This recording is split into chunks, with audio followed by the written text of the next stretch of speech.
I'm Mike, N2MAK, and I'm at the Rock City Hamfest just outside of Rochester, New York. Let's go check it out.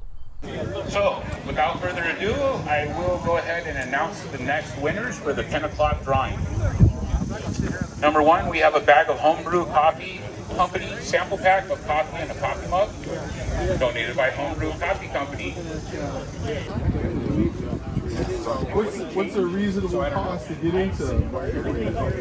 What I've got here at the Hamfest today is my contest station. I use this in the car, and this particular radio is my IF radio, the IC705. And this radio works through transverters to upconvert to higher frequencies.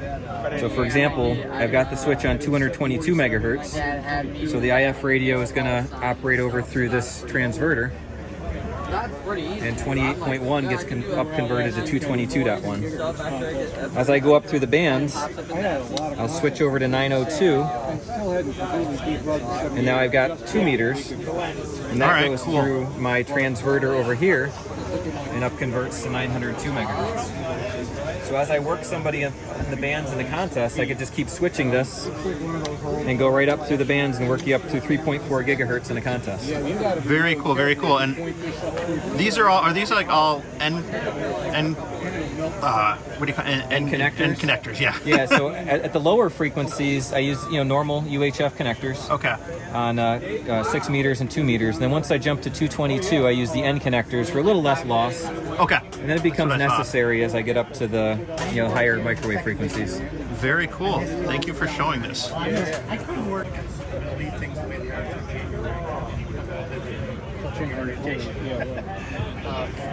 But I'd like.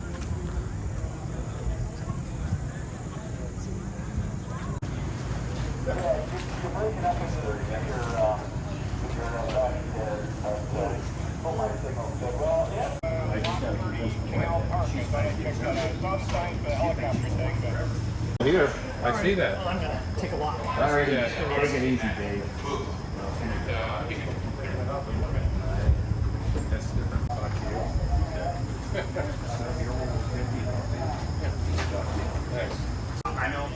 What do you call it? A Maxwell choke. So he said he made his.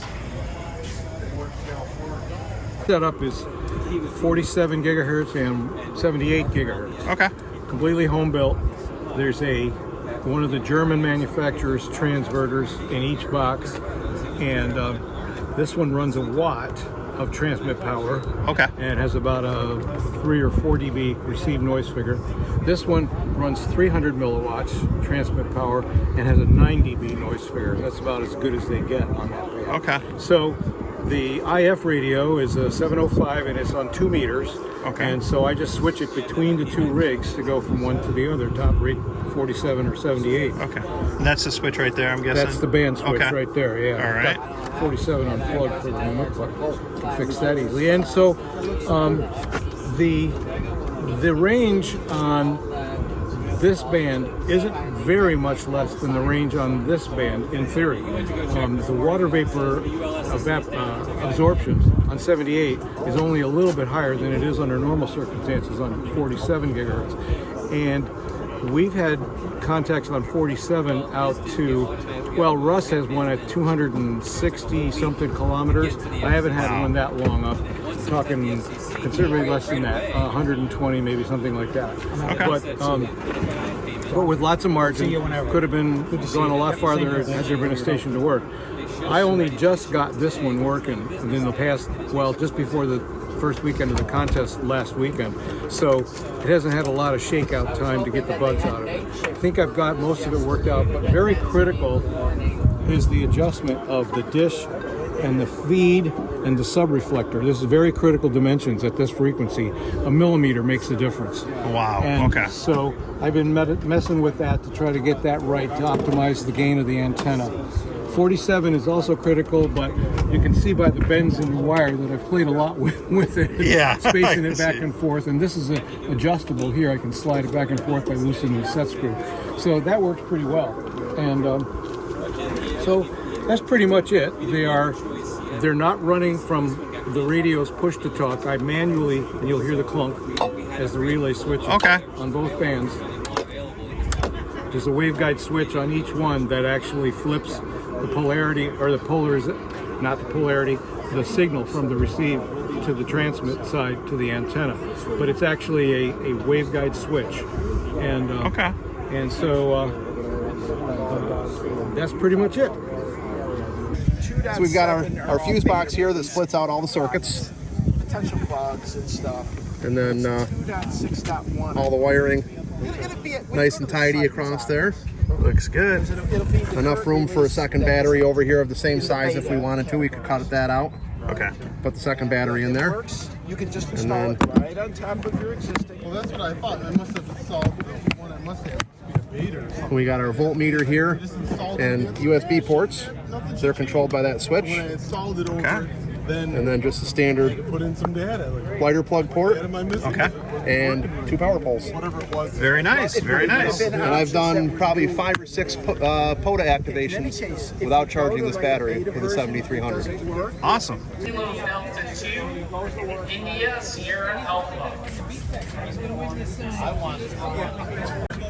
About 138 contact, 138 countries confirmed mobile. Hey Tom. Yep. Between that and my ham sticks. I promised it. WB1 GCM. Oh, you don't know.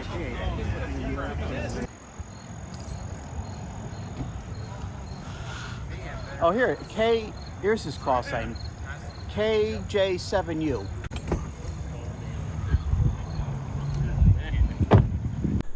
All right, wasn't planning on shooting a video today, but when I got to the Hamfest, it was neat to see a lot of the VHF, UHF, and microwave stuff. So figured I'd get some quick clips and put something together.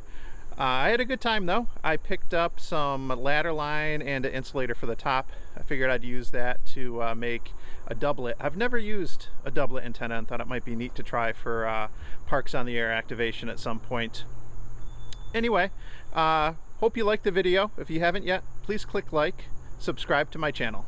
I'm Mike, N2MAK, 73.